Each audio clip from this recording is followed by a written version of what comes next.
नमस्कार, आप देख रहे हैं सिटी पोस्ट और मैं हूं अभिषेक मिश्रा।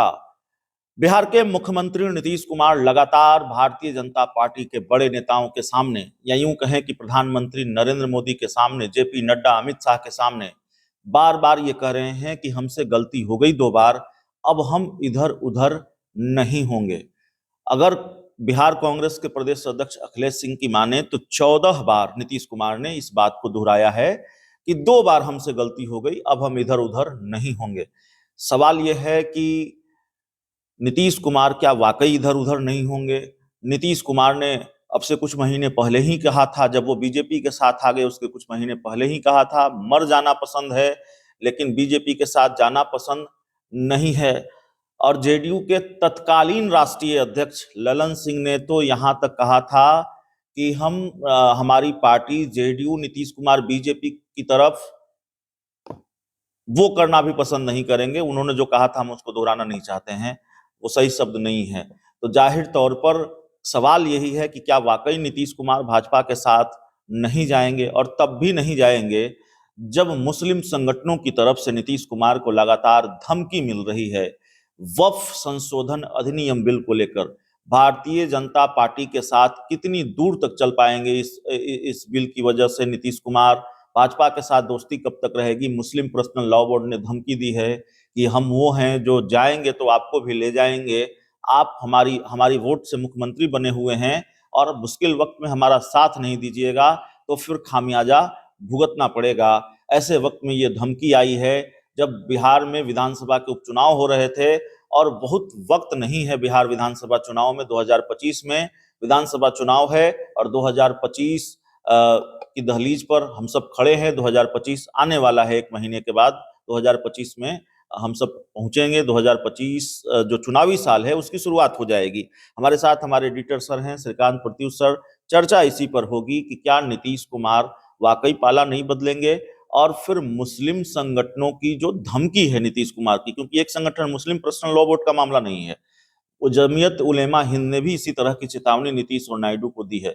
क्या चुनावी वर्ष में इस धमकी को इग्नोर किया जा सकता है, नजरअंदाज किया जा सकता है? सर, नीतीश कुमार कह रहे हैं कि हम नहीं जाएंगे इधर उधर, लेकिन घटनाक्रम इस बात की गवाही नहीं देता कि वो इधर उधर नहीं जाएंगे। घटनाक्रम ऐसा है, मुस्लिम संगठनों की धमकी जिस तरह से लगातार आ रही है, वो इस तरफ इशारा करता है कि मजबूरी में ही सही लेकिन नीतीश कुमार को पाला बदलना पड़ेगा। देखिए अभिषेक, नीतीश कुमार के बारे में आप जान लीजिए कि बीजेपी के साथ रहते हुए भी, लंबे समय तक सरकार चलाते हुए भी, उन्होंने कभी अपने सेकुलर क्रेडेंशियल के साथ समझौता नहीं किया है। ये तो खास बात आप मानेंगे। हाँ, नीतीश कुमार पाला बदलते रहते हैं, कभी भी बदल सकते हैं। तो नीतीश कुमार पाला बदलने की वजह से ही आज बिहार की राजनीति में प्रासंगिक बने हुए हैं। अगर नीतीश कुमार पाला नहीं बदलते तो खत्म हो गए होते। ठीक है, जरूरत के हिसाब से वो फैसला लेते हैं, कभी आरजेडी के साथ जाते हैं, कभी बीजेपी के साथ आ जाते हैं। बहुत फ्लेक्सिबल है और इसी वजह से वो राजनीति में बैलेंसिंग फैक्टर बने हुए हैं। वो जिसके साथ जाएंगे उसकी सरकार बनेगी, वो जिसके विरुद्ध लड़ेंगे वो हारेगा। आपने चुनाव में देख लिया है, आरजेडी के साथ गए, आरजेडी जिंदा हो गई। 24 विधायक वाली पार्टी 80 पर पहुंच गई। तो दोनों को फायदा हुआ, नीतीश कुमार को भी फायदा हुआ, 70 पर पहुंच गए थे, और आरजेडी को भी फायदा हुआ। तो ये स्वाभाविक है चर्चा होना। मुझे लगता है कि ये मानकर बैठ जाना कि किसी भी कीमत पर नीतीश कुमार नहीं छोड़ेंगे बीजेपी को, ये ठीक नहीं है। क्योंकि आप देखिए, उपचुनाव हुआ है 4 सीटों पर, और इसमें नीतीश कुमार और लालू यादव ने एंडी चोटी का जोर लगा दिया। उपचुनाव में कहाँ सरकार इतना जोर लगाती है? नहीं लगाती है। उपचुनाव ऐसा था जिससे न तो नीतीश की सरकार की सेहत पर कोई असर पड़ने वाला था, और न ही लालू यादव या तेजस्वी यादव की सरकार बनने वाली थी। फिर भी दोनों नेता मैदान में नजर आए। क्यों? दोनों अपना राजनीतिक समीकरण बचा रहे थे। लालू यादव अपना एमवाई जो दांव पर लगा था, नीतीश कुमार अपना लौकुश समीकरण बचा रहे थे। हुआ क्या? दोनों नहीं बचा पाए, जहां तक मुझे जानकारी है। नीतीश कुमार के बारे में नहीं कहूंगा, क्योंकि रामगढ़ में कुशवाहा उम्मीदवार दिया था प्रशांत किशोर ने, वो कितना वोट काट पाया है पता नहीं। अगर उसने वाकई कुशवाहा समाज का वोट ले लिया होगा तो उनका भी समीकरण नहीं बचा है। बेलागंज में अगर जितना माझी, जो मुझे उम्मीद है कि वो जीत जाएंगे, लेकिन अगर हारते हैं तो इस वजह से हारेंगे कि वहां कुशवाहा समाज ने वोट नहीं दिया। जी अगर कुशवाहा समाज ने वोट नहीं दिया जीतन राम मांझी को, तो ये वहां लौकुश समीकरण फेल हो गया। जी लोकसभा चुनाव में तो कुशवाहा ने वोट नहीं दिया, नहीं था, आरजेडी को दे दिया था। अगर विधानसभा के उपचुनाव में भी कुशवाहा ने वोट नहीं दिया रामगढ़ में, बेलागंज में, तो मानकर चलिए कि उनका भी समीकरण ध्वस्त। जी और बेलागंज में तो दिखा ही है कि लालू जी का माई समीकरण ध्वस्त हो गया। जी रामगढ़ में भी दिखा है माई समीकरण में संधमारी। जी हर सीट पर माई समीकरण में संधमारी दिखा है।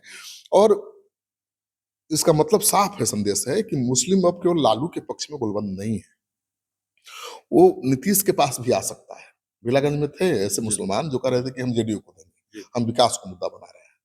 तो जन सुराज को सबसे ज्यादा दिया, लेकिन जेडीयू को भी दिया 10% मुसलमानों ने वोट दिया। जी और कटिहार किशनगंज में भी जेडीयू को वोट मुसलमान देते हैं। जी तो नीतीश कुमार के लिए मौका है मुसलमानों को साथ जोड़ने का। जी लालू यादव से अगर मुसलमान नाराज हो रहे हैं तो कहाँ जाएंगे, जनसुराज की तरफ जा रहे हैं। तो नीतीश कुमार को भी एक अच्छी हिस्सेदारी मिल सकती है, जितनी मिली नहीं है पहले कभी, जी क्योंकि ये समीकरण बहुत इंटैक्ट रहा है। तो नीतीश कुमार के पास दुविधा है, दबाव बनेगा, लेकिन इस दबाव की वजह से वो बीजेपी का साथ छोड़ देंगे मुझे नहीं लगता है। हाँ, बीजेपी पर दबाव बनाएंगे, और चंद्रबाबू नायडू और नीतीश कुमार दोनों दबाव बनाएंगे तो बीजेपी आगे नहीं बढ़ पाएगी, जी क्योंकि दोनों के बिना तो सरकार चल ही नहीं सकती है। जेडीयू के एक नेता नीतीश कुमार साथ छोड़ेंगे नहीं छोड़ेंगे, आप अभी की जो स्थिति है जाहिर है बहुत बेहतर तरीके से आप इसको समझते हैं। जेडीयू के एक नेता से बातचीत हो रही थी कल, जेडीयू के बड़े नेता हैं, नीतीश कुमार के करीबी हैं, बेलागंज में उनकी भूमिका बहुत अहम रही है बेलागंज के उपचुनाव में। उन्होंने कहा कि बहुत मुफीद मौका है जो आप बता रहे हैं, उन्होंने भी यही बात कही कि बहुत मुफीद मौका है जेडीयू के पास, नीतीश कुमार के पास। और नीतीश कुमार इस मामले को लेकर ये इस तरह का मामला है कि इस मामले की वजह से बीजेपी से अलग हो सकते हैं। उन्होंने ये जानकारी भी दी कि ठीक है, वो नीतीश कुमार के पार्टी के नेता ने कहा है, या हाँ नीतीश कुमार की जी पार्टी को जिताने में लगा हुआ नेता है, उसका मानना है। जी मैं आपको बता दूं, आरजेडी के एक बड़े नेता ने दावा किया मेरे साथ, जी ऑफ द रिकॉर्ड, जी कि दिसंबर में नीतीश कुमार जी जी आरजेडी के साथ आ रहे हैं। हाँ, वही जेडीयू के नेता ने यह भी कहा कि चैनल खुल गया है बातचीत का।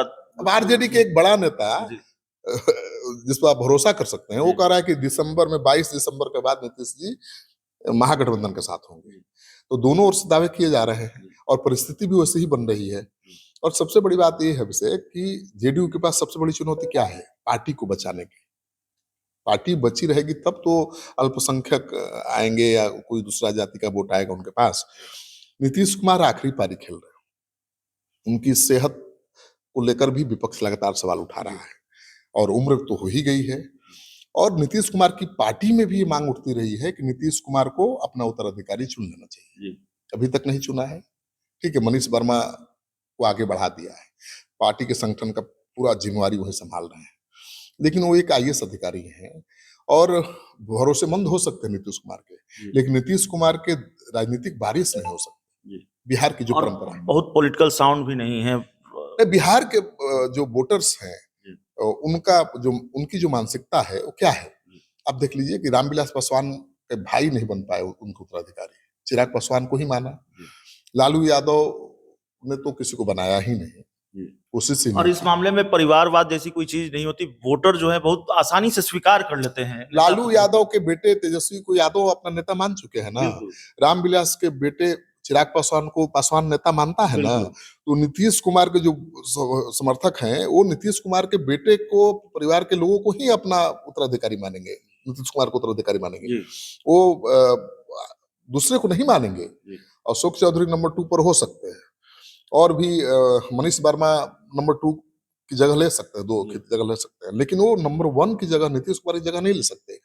वो नीतीश कुमार का बेटा ही ले सकता है। जी और जिस तरह से नीतीश कुमार गए थे अभी हरियाणा में शादी में, दिल्ली में गए थे जी ना, तो एक पुलिस अधिकारी के घर गए थे शादी में, वहां उनका बेटा भी था निशांत। तो नीतीश कुमार अपने बेटे के साथ किसी समारोह में बहुत कम दिखते हैं, जी तो बेटे को लेकर अब घुमाने लगे। और बेटा की रुचि भले राजनीति में नहीं है, मजबूरी बन सकती है, जी और पार्टी का दबाव है कि भाई निशांत पढ़े लिखे हैं, वो भी इंजीनियर है नीतीश कुमार की तरह। जी ठीक है, तो राजनीति में आएंगे तो राजनीति सीख जाएंगे। जी राजनीति में देखिए, राजनीतिक परिवार से तो है ही, उसका असर तो होगा, वो जीन में भी होगा। भले वो कह रहे हैं कि नहीं, हमको कोई रुचि नहीं है, और कभी वो चर्चा में आए भी नहीं, विवाद में नहीं रहे। सादा जीवन उच्च विचार। हाँ, सादा जीवन जीते हैं, उच्च विचार है कहा जा सकता है, क्योंकि विवाद में नहीं रहे, पिता के लिए कोई संकट मुसीबत का कारण नहीं बने। यही उनकी ताकत है। कोई सवाल नहीं उठाएगा। कौन सवाल उठाएगा? लालू जी सवाल उठाएंगे कि नीतीश कुमार अपने बेटे को क्यों आगे बढ़ा दिया? कौन उठाएगा? रामविलास पासवान जी की पार्टी उठाएगी। कौन उठाएगा? जेडीयू के नेता ही ये तर्क भी देते हैं कि जब नीतीश कुमार संन्यास ले लेंगे तो फिर उनके परिवार से कोई आगे बढ़ता है तो ये परिवारवाद नहीं है। नीतीश कुमार तो संन्यास लेंगे ही राजनीति से, चुनाव बाद ही ले। जब उनको लगेगा कि नहीं, उनकी सरकार बन सकती है, उनकी पार्टी का मुख्यमंत्री बन सकता है, इतने विधायक जीत गए, तो संन्यास लेने का ऐलान कर सकते हैं। और उनकी पार्टी के लोग नीतीश कुमार के संन्यास के बाद उनके बेटे को उत्तराधिकारी घोषित कर सकते हैं। मुझे लगता है कि यही तैयारी है मनीष वर्मा को आगे बढ़ाने के पीछे, संजय झा को आगे बढ़ाने के पीछे, मैंने अपने भरोसेमंद लोगों को आगे बढ़ाने के पीछे यही तैयारी है जेडीयू की, कि निशांत को आगे किया जाए। और निशांत के गांव में गया था, नीतीश कुमार के गांव पर। नीतीश कुमार के जो खास लोग हैं, गांव के, घर के, परिवार के, वो सब बहुत दिनों से मांग कर रहे हैं कि नीतीश जी अब कुर्सी छोड़िए और निशांत को आगे लाइए। निशांत से नीतीश कुमार से ज्यादा उम्मीदें हैं उनको, होना भी चाहिए, क्योंकि यंग है वो, बहुत जीवन बाकी है। तो उम्मीद कर रहे हैं कि वो तो नीतीश कुमार से भी आगे जाएगा। नीतीश कुमार ने तो शुरुआत की थी, कोई राजनीतिक बैकग्राउंड नहीं था, संघर्ष के बाद सीएम की कुर्सी तक पहुंचे। लेकिन उनका बेटा तो बिना संघर्ष के सीएम की कुर्सी तक पहुंच सकता है, नीतीश कुमार के पलक झपकाते ही, और वो पीएम की कुर्सी तक पहुंच सकता है। ये उम्मीद पाले हुए हैं उनके समाज के लोग, तो वो मांग लोग कर रहे हैं। तो मुझे लगता है कि नीतीश कुमार विधानसभा चुनाव के बाद कोई बड़ा फैसला लेंगे। ऐसे तो आरजेडी दावा करे कि दिसंबर में ही ले लेंगे। बीजेपी अगर नहीं मानेगी नीतीश कुमार के बेटे को सीएम बनाने को तैयार नहीं होगी, तो नीतीश कुमार 100% उनकी पार्टी चल जाएगी आरजेडी के साथ। बिल्कुल। लेकिन बीजेपी जब मान जाएगी कि भाई आप नहीं, आपका बेटा ही रहे, तो क्यों जाएंगे? तो जेडीयू या नीतीश कुमार भाजपा का साथ छोड़ेंगे कि नहीं छोड़ेंगे, बहुत बारीकी से सर ने बताया है। और फिर ये खबर भी कि निशांत की पॉलिटिकल एंट्री, नीतीश कुमार के बेटे की पॉलिटिक्स में एंट्री हो सकती है, इसकी गुंजाइश लगातार मजबूत होती जा रही है। मजबूरी भी है, क्योंकि पार्टी को बचाना है। जेडीयू बचेगी तब जब नीतीश कुमार के जो बेटे हैं, और जेडीयू के कई नेताओं को ये लगता भी है। इस पूरी रिपोर्ट में इतना ही। बहुत बहुत धन्यवाद।